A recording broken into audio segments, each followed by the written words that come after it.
ఏపీలో దాడులు, హత్యలు, విధ్వంసాలు చేస్తే సహించమని హెచ్చరించారు మాజీ ఎమ్మెల్యే కాటసాని రామిరెడ్డి.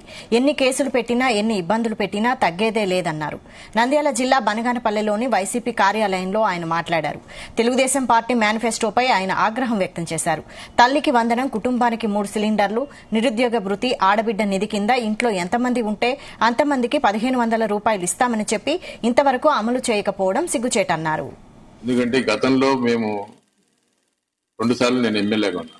ఏనాడు కూడా ఎక్కడ కూడా మేము అధికారం ఉన్నా లేకపోయినా కూడా ప్రజలకు, కార్యకర్తలకు అండగా ఉంటూ వచ్చినాం. ఇప్పుడు కూడా అండగా ఉంటాం. ఎక్కడ కూడా మా యొక్క కార్యకర్తల మీద దాడులు జరిగినా తప్పకుండా మేము ఖచ్చితంగా ఆ కార్యకర్తలకు అండగా ఉండి వాళ్లకు మీద ఈగ వాలకుండా చేసుకునే బాధ్యత మా మీద ఉంది.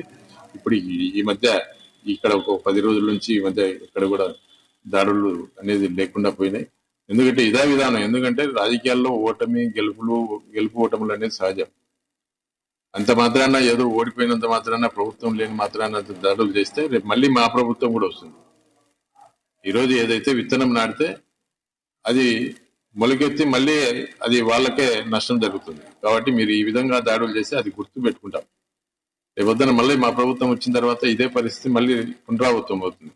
ఇది కాదు. ఎందుకంటే ఇది మంచి పద్ధతి కాదు.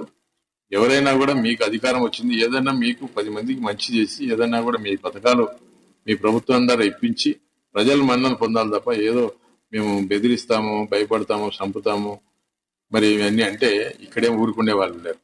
ఖచ్చితంగా కార్యకర్తలకు అండగా ఉంటాం. ఎక్కడ ఏది జరిగినా కూడా మేము అండగా ఉండి వాళ్ళ తరఫున పోరాడి ఖచ్చితంగా వాళ్ళకు న్యాయం జరిగే విధంగా కోర్టులో శిక్షలు పడే